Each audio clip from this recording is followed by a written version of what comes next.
로마서 8장 1절에서 2절 우리 함께 봉독하도록 하겠습니다. 시작. 그러므로 이제 그리스도 예수 안에 있는 자에게는 결코 정죄함이 없나니 이는 그리스도 예수 안에 있는 생명의 성령의 법이 죄와 사망의 법에서 너를 해방하였음이라. 아멘. 아멘. 여러분들은 혹시 아마 이러한 경험을 하신 적이 있을 거예요. 뭐냐면 밤에 잠을 자려고 하는데 갑자기 생각나는 게 있는 거예요. 그게 뭐냐면 과거에 지었던, 아니면 그날 이제 그 낮에 있었던, 제가 이렇게 죄인가 아닌가라는 그 좀 갈팡하는, 그 갈팡질팡하는 그런 죄들이 있을 거예요. 그래서 그런 죄들이 기억이 떠올라 가지고 잠을 못 자거나 잠을 설친 적이 있으실 겁니다. 그때 이제 많은 분들이 이제 이렇게 얘기하죠. 마음이 무너지는 순간이었던 것 같다라고 이렇게 표현을 쓰는데, 그러면서 내가 왜 그때 그렇게 했을까? 이렇게 했으면 좀 나았을 텐데, 이렇게 했으면 저 사람들한테, 저분들한테 좀 피해를 안 줬을 텐데 라는 그러한 생각들을 하셨을 거예요. 그러면서 또 한편으로는 내가 교회 집사인데, 내가 교회 장로인데, 내가 교회 안수 집사인데, 내가 목사인데, 막 이러면서 하나님이 나를 보시면 어떻게 생각하실까라고 막 이렇게 생각하시면서 좀 이렇게 자기를 자책하는 그러한 시간을 가지신 적이 있을 거예요. 그런 경험들이 있으실 거예요. 근데 이런 마음은 마치 우리가 눈에 보이지는 않지만 이게 쇠사슬이라고 하죠. 이게 그 수갑이라고 하죠. 쇠사슬처럼, 그러니까 쇠사슬처럼 우리를 묶은 것처럼 그러한 그 마음을 가진다라는 거죠. 제가 청년부 사역을 할 때 일이에요. 청년부 주일 예배를 끝나고 나서 그때 이제 한 청년이 저를 찾아와서 상담을 요청합니다. 그래서 그 상담을 해줬던 일이 있는데, 근데 그 청년은 항상 이렇게 겉으로 봤을 때 너무 활기찬 거예요. 너무 막 밝은 거예요. 그래서 저런 친구가 다 있구나, 이 세상에 살면서. 그렇게 생각을 했어요. 그래서 저는 아무 문제가 없는 줄만 알고 있었어요. 그런데 그 청년은 속으로는 늘 죄책감에 시달리고 있었다고 합니다. 그 청년은 본의 아니게 회사에 큰 실수를 했다고 해요. 회사에. 그러면서 그 실수로 인해서 회사가 어려웠을 뿐만 아니라 동료들에게까지 피해가 가는 그런 큰 실수를 저질렀다고 합니다.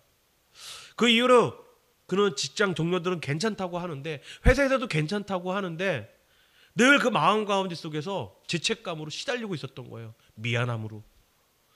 그러다 보니까 그 청년은 가끔씩 그런 생각을 한대요. 나는 회사에 필요 없는 사람이라고 자책하면서 나아간 적이 있다고 합니다.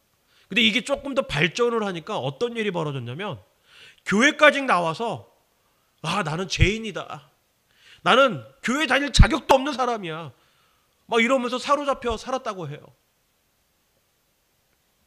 그런데 그날 청년부 예배에 어떻게 그렇게 딱 이렇게 맞았는지 모르겠지만, 그날따라 그 청년이 상담을 신청했던 그날 청년부 예배의 본문이 로마서 8장이었어요.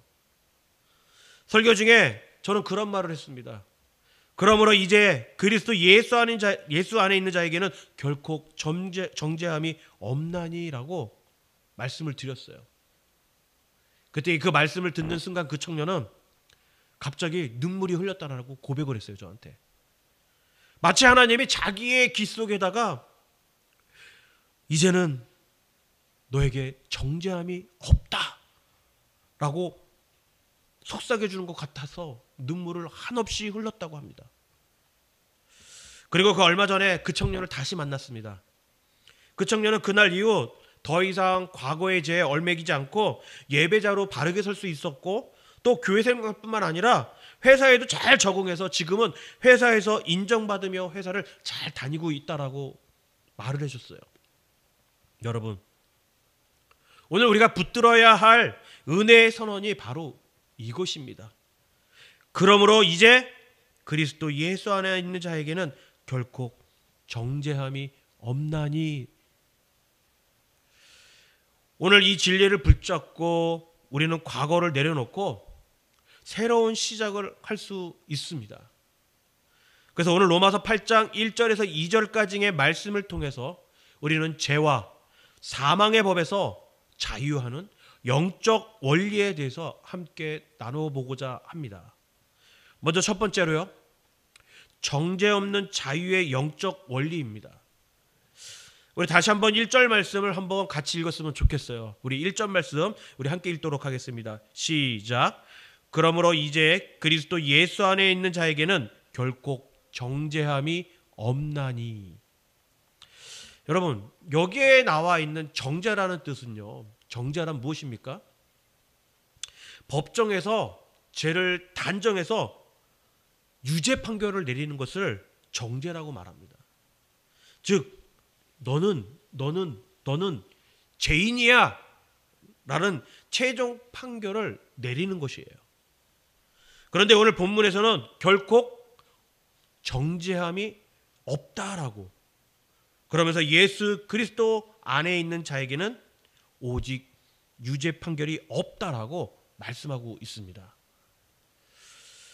정말 이것은 여러분, 우리가 생각하기 그냥 훌딱 지나갈 수 있는 이야기예요.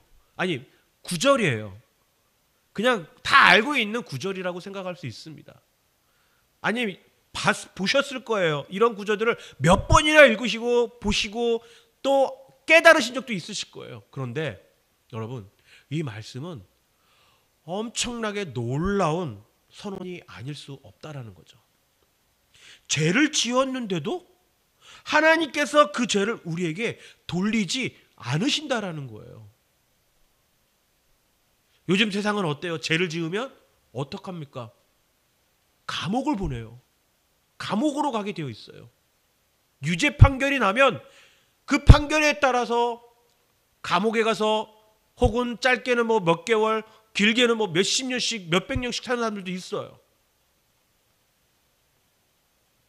그런데 그런 가운데 속에서 하나님께서 죄를 지어도 우리를 그 죄에서 돌리지 않겠다라고, 묻지 않겠다라고 말씀하고 있다라는 거예요. 정말 놀라운 선언이 아닐 수 없다라는 거죠. 영화에 007이라는 영화가 있습니다. 007. 근데 그 007 영화 중에 여러 시리즈가 있어요. 한 20 몇 편이 나와 있는데 이 시리즈의 그 중간쯤인가 그때 보면 007 살인 면허가 있어요. 이 살인 면허라는 그 영화가 있는데 이 영화의 제목처럼 여러분, 살인을 해도 살인죄로 성립되지 않는 그런 면허를 받는 거죠. 이것이 여러분 뭐 별거 아닌 것 같아도 엄청난 명체 그 특권을 가지고 있다라고 말할 수밖에 없는 거예요. 요즘 사람을 죽이면 어떻습니까? 감옥에 가는 게 당연한 거예요. 그렇죠? 그런데 사람을 죽여도 면책 특권, 면허가 있다라는 거예요. 운전면허가 있듯이, 자격증이 있듯이 이러한 것이 있다라는 거죠. 그런데 이 영화를 오늘 본문으로 조금 이렇게 연결해서 보면은 우리 그리스도인에게도 죄를 지어도, 우리가 그리스도인들이 죄를 지어도 그게 정지되지 않는다라는 것과 같다라는 거죠. 오늘 말씀이. 결국 007 살인 면허라는 영어는 엄청난 면책 특권을 가지게 된 것과 같다는 거. 그래서 우리 지금 오늘 본문이 그와 비슷하다는 겁니다. 그런데 저는 그런 면책 특권을 오늘 여러분들에게 말씀을 드리는 게 아닙니다. 정죄함이 없다라는 말씀을 통해서 많은 성도들 가운데 죄를 너무 가볍게 알고 여기는 분들이 많다라는 거예요. 오히려 죄를 즐기기까지는 하진 않지만 죄에 대해서 너무 무감각해지고 있다라는 거죠. 알아요. 우리는 모르지만 본인 자신은 알아요. 저게 죄인지를. 이걸 하지 말아야 할 짓을 다 알고 있어요. 그런데도 많은 기독교인들이, 그리스도인들이 그러한 죄를 짓고 있다라는 거예요. 이러다 보니 성도들 중에 사탄들이 끊임없이 그러한 성도들을 유혹합니다. 네가 무슨 집사냐? 네가 무슨 장로냐? 네가 무슨 권사야? 네가 무슨 목사야? 라고 끊임없이 사탄이 유혹한다라는 거예요. 그래, 내가 무슨 집사냐? 내가 무슨 장로냐? 내가 무슨 목사냐? 이러면서 많은 기독교인들이 삐뚤어지고 안 좋은 생각을 가지고 나아갈 때가 많다라는 거예요. 그런데 여러분, 그래요, 사탄의 유혹까지는 그렇다 쳐요. 그런데 우리의 양심까지 정죄한다라는 거예요. 우리 스스로가 우리를 정죄한다라는 거예요. 뭐죠? 바로 나는 부족해, 나는 안 돼, 할 수 없는 사람이야. 교회 안에서 그런 분들 너무 많죠. 교회 안에서 같이 우리 협력하면서 공동체를 우리 함께 살려봅시다. 그래서 우리 이런 일을 한번 해봅시다. 그러면 많은 분들이 뭐라고 말합니까? 아유, 저 부족한 사람이에요. 저 이거 못해요. 저 안 돼요. 제가요? 그런 거 못합니다. 이런 말들을 끊임없이 하게 된다는 거예요. 그런데 여러분, 저는 여러분들에게 말씀을 드리고 싶어요. 사탄의 꼬임에 넘어가지 마시길 부탁을 드립니다. 우리가 여기서 알아야 할 것은 여러분, 정죄함이 없다라는 것은 뭐냐면 다른 것이 아닙니다. 오직 예수 그리스도 안에 있는 자에게만 정죄함이 없다라는 거예요. 아까 뒤에서 사탄의 꼬임에 넘어가지 말라고 말씀하셨는데, 우리 그리스도인들은 누굽니까? 바로 예수 그리스도 안에 있는 자들이에요. 그렇기 때문에 우리는 정죄함이 없다라고 말씀을 드려요. 그런 전제가 붙는다라는 거죠. 즉 예수 안에는 정죄함이 없다라는 겁니다. 왜 예수 안에는 정죄가 없는지 아세요, 여러분? 바로 십자가에서 예수님이 이미 우리의 죄값을 치르셨기 때문에 더 이상 우리를 정죄할 어떠한 권세도 없다라는 거예요. 어떠한 사탄이 와도 우리를 정죄할 수 없다라는 거예요. 너 부족한 사람이야. 너 그러면 안 돼. 너가 무슨 집사야. 너가 무슨 장로야. 너가 무슨 목사야. 사탄이 그런 말 할 수가 없다라는 거죠. 왜요? 우리는 예수 안에 있는 자들이기 때문에. 그래서 더 이상 우리를 정죄할 권세는 없다라는 겁니다. 그리고 나서 요한복음 19장 30절에서 예수님은 이렇게 말씀합니다. 다 이루었다. 다 이루었다라는 이 말씀은 뭡니까? 예수님께서 십자가에 달려 돌아가신 것으로 모든 죄가 다 끝났다라는 겁니다. 그렇기에 우리가 예수 그리스도 안에 있는 자라면 당연하게 그 죄 가운데 속에서 구원을 받는 것이 당연한 것이겠죠. 그렇기 때문에 정죄함이 없다라는 거예요. 이것이 바로 여러분, 정죄 없는 자유함의 영적 원리입니다. 이 말씀이. 제가 한국에 있을 때 잘 아는 장로님 한 분이 있었어요. 이 장로님은요, 평생 교회에서 충성을 하시며 신앙생활을 하셨습니다. 늘 마음속에 여러분, 그분은 교회만 생각하셨어요. 교회. 자다가도 일어나서 교회. 일하다가도 교회. 그런데 어느 날 이 장로님께서 이런 고백을 하시는 거예요. 나는 자격 없는 사람이라고. 나는 자격 없는 장로라고 죄책감 가지고 말씀을 하시는 거예요. 무슨 일이 있었을까? 그래서 왜 이런 생각을 하십니까? 라고 제가 여쭤보았습니다. 그래서 장로님께서 하시는 말씀이, 지금 교회가 힘든데 교회를 위해서 더 기도해야 했는데 못했다라는 거예요. 장로로서 장로답게 행동하지 못했다라는 거면서 그러면서 자책을 하시는 거예요. 그래서 너무 괴로워서 장로직을 내려놔야 되겠다라고. 그러면서 담임 목사님을 찾아가서 말씀을 드려야겠다라고 말씀을 하셨다는 거예요. 그래서 그 담임 목사님께 찾아가서 이제 이렇게 되는 이야기를 다 하셨다고 합니다. 그러면서 그 목사님께서 뭐라고 말씀하셨냐면 로마서 8장의 말씀을 가지고 말씀을 하시더라는 거예요. 그러면서 일주일 동안 이 로마서 8장의 말씀을 붙들고 기도하신 후에 다시 한번 우리 상담하고 이야기 나눠보자고 그 목사님께서 말씀하셨다라는 거예요. 그리고 한 주간 동안 로마서 8장을 가지고 그 장로님은 묵상을 하기 시작했어요. 그때 처음으로 장로님께서 이렇게 간증하셨습니다. 진정한 자유함을 느끼게 됐다고, 누리게 됐다라고 간증하셨어요. 주님께서 너는 죄인이 아니라 예수 안에서의 의인이다 라고 말씀을 해주셨다라는 겁니다. 그때 너무나 많은 그 눈물을 흘리면서 여러 사람들에게 간증을 해주셨어요. 여러분,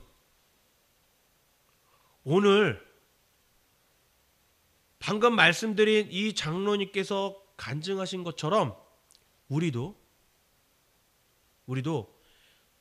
나는 죄인이 아니라 예수 안에서의 의인이다라는 고백, 이 고백을 하며 우리의 입술을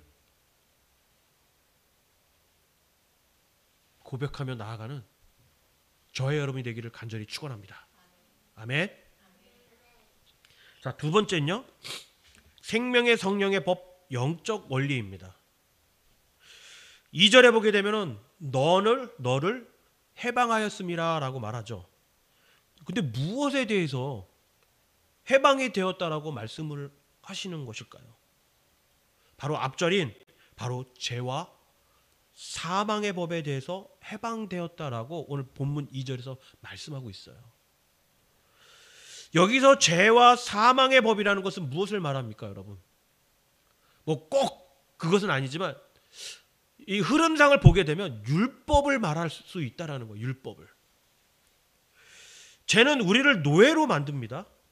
그리고 죄는 율법을 통해서 우리를 사망케 한다라는 거죠. 한마디로 율법의 무능을 나타내고 있다는 거죠. 여러분, 율법은 죄를 드러내지만 구원하지는 못합니다. 율법은 선하지만 구원하지 못합니다. 우리가 몸이 안 좋을 때 어디를 가게 되죠? 병원에 가게 됩니다. 병원에. 근데 병원에 가면은 여러 가지 검사를 해요. 처음에는 엑스레이를 찍어요. 그렇죠? 의사가 엑스레이를 좀 찍었으면 좋겠다. 이때 아무것도 발견되지는 않았지만 의사는 초음파를 다시 찍자라고 말을 합니다. 그래도 병이 발견되지 않으면 CT 촬영을 하자고 합니다. 왜냐하면 CT 촬영은 병을 아주 정밀하게 찍기 때문에 병을 발견될 확률이 높기 때문이에요. 그거 충전해야 됩니다. 충전기 갖고 오셔서 해주시면 돼요. 그런데 이렇게 정밀하게 CT 촬영을 해서 병을 찾아주지만 이 CT 촬영을 통해 병을 치료하지는 못해요. 이 CT 촬영은 병이 어디에 있는지, 뭐가 어떻게 잘못되어 있는지 그것을 알려는 주지만 그것은 실질적으로 치료하지는 못한다는 거예요. 그런데 이렇게 CT 촬영을 통해서 방금 말씀드렸던 것처럼 병을 찾지만 치료하지 못하지만 율법 또한 여러분, 죄를 드러내어 보여주지만 우리를 구원하지는 못하는 것이 율법이라는 거예요. 그렇다면 이렇게 죄와 사망의 법이라고 할 수 있는 율법에 대항할 수 있는 강력한 법은 무엇일까요? 바로 2절 말씀에 나온 생명의 성령의 법입니다. 이 율법을 대항할 수 있는 강력한 법은 바로 생명의 성령의 법임을 기억하시길 바라요. 성령께서 우리에게 오실 때 죄에서 우리는 극복할 수 있습니다. 그리고 그리스도의 생명이 있기 때문에 우리는 사망에서 극복할 수 있는 거예요. 이렇게 성령과 그리스도의 생명을 통해서 죄와 사망에서 극복할 때 성령께서 우리 안에 오셔서 새로운 능력을 주시기도 한다라는 거죠. 그런데 여러분, 그 새로운 능력이 무엇인지 아세요? 방금 말씀드렸던 생명의 성령의 법의 능력을 주신다라는 거죠. 이 능력을 통해서 우리는 더 이상 죄의 종이 아니라 의의 종으로 살 수 있는 거예요. 저는 지난 6월부터 6개월 과정의 그 중독 전문 강사 자격증 교육을 받고 있습니다. 지난주 그 교육이 무엇이었냐면 스마트폰, 그 스마트폰 중독과 인터넷 중독에 대한 강의였습니다. 요즘 청소년들 그리고 청년들이 통제 없이, 어떠한 통제도 없이 하루에 6시간, 8시간을 SNS에 묶여 있다라고 해요. 뭐 인스타나 혹은 페이스북, 유튜브, 쇼츠 이런 거에 묶여 있다고 해요. 아무런 제재 없이 6시간에서 8시간을 한다라는 거예요. 그런데 이 과정에서 어떤 청년은 스스로 끊고 싶은데 안 된다라고 울면서 말을 합니다. 여러분, 사실 잘 알겠지만 중독은요, 치료가 매우 어렵다고 해요. 제가 교육하는 가운데 속에서 웬만해서는 이 중독을 치료하기가 어렵다라고 말을 합니다. 많은 그 강의하시는 그 교수들이 말씀을 드려요. 그 이유가 뭐냐니까 재발 가능성이 매우 높기 때문에 치료가 어렵다라는 거예요. 내가 오늘 인터넷 안 해야지, 내가 뭐 SNS 이런 거 안 보내야지, 안 해야지, 쇼츠 안 봐야지, 유튜브 안 봐야지 하면서도 다시 보게 된다라는 거예요. 만약에 이거를 치료 가능성을 높이려면 여러분 어떻게 해야 되냐면 스마트폰이나 컴퓨터나 인터넷이 없는 곳에 가서 살아야 한다라는 거예요. 그런데 여러분, 요즘 세상에 스마트폰, 인터넷, 컴퓨터가 없는 곳이 어디에 있습니까? 하물며 요즘 그 정글에 사는 원주민들도 여러분 스마트폰을 갖고 다닌다는 거예요. 과연 그런 곳이 있을까요? 이 세상에요? 어떤 외딴 무인도에 갖다 놓지 않는 이상은 어렵다라는 거예요. 그래서 이렇게 3단 과정성에서 매우 어렵다라는 그 어려운 그런 그 이야기들을 많이 합니다. 이렇게 해서 완벽한 치료는 아니죠. 그렇지만 완벽한 치료는 아니지만 이 상황을 극복할 수 있는 방법이 있다고 해요. 그게 뭔지 아세요, 여러분? 바로 예수 그리스도를 믿음으로써 극복할 수 있다라는 겁니다. 많은 그 상담하시는 분, 이 중독에 상담하시는 분들도 인정하는 부분이에요. 중독은 스스로의 힘으로는 거의 불가능에 가깝게 치료할 수 없다라는 거예요. 그러나 우리 마음속에, 우리 안에 예수 그리스도라는 그 믿음을 통해서 성령께 붙들렸을 때 우리는 변화되기 시작한다는 거죠. 그러므로 우리는 기도하는 가운데 속에 성령께 이제는 중독의 종이 아니라 내 자녀다 라는 음성을 들으며 나아가시길 바랍니다. 더 이상 죄와 사망의 법에서 하나님의 말씀으로 싸우며 점점 자유를 누리고 능력의 삶을 사시길 바라요.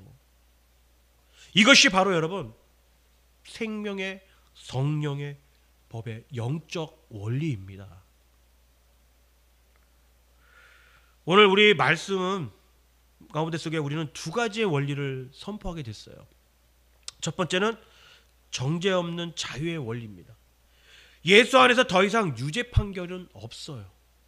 예수 그리스도를 믿는 자들은, 그 안에 있는 자들은 더 이상 유죄 판결이 없습니다. 그리고 두 번째는 생명의 성령의 법의 원리를 배웠어요.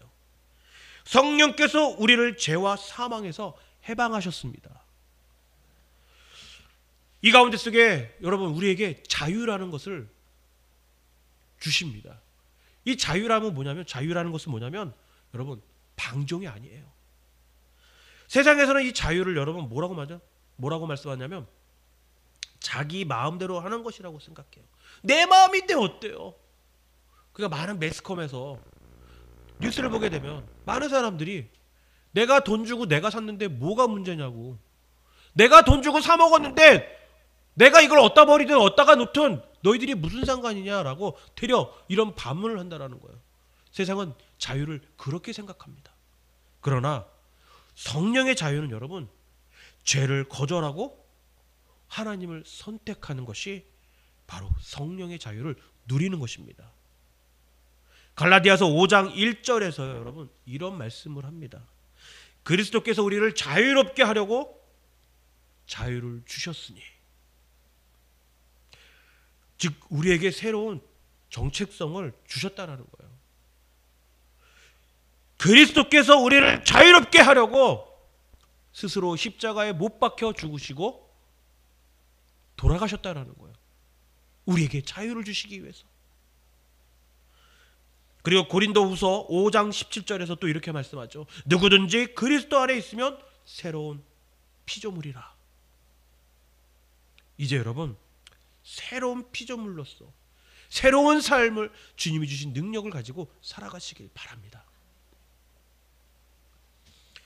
우리는 여러분 과거의 죄와 실패에 묶인 존재가 아니에요.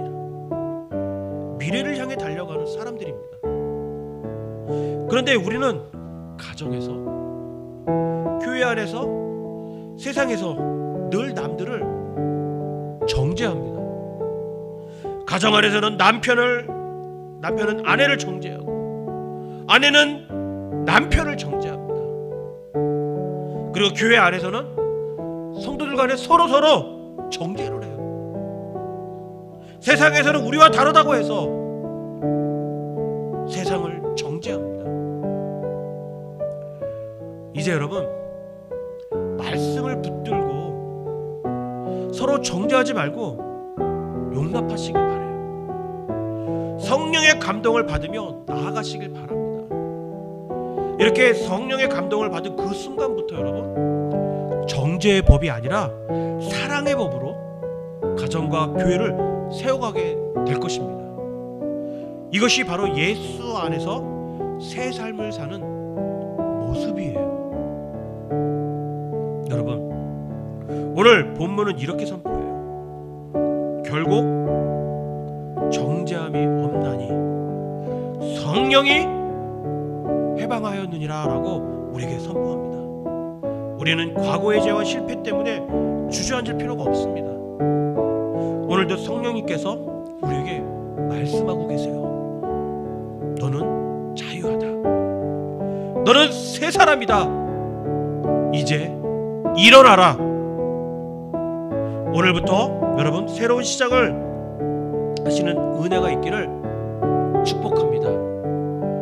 오늘도 이 원리에 대해서, 이 두 가지의 원리에 대해서 깨달으며 나아가시길 바라요. 그리할 때 우리에게 새로운 시작이 시작될 것입니다.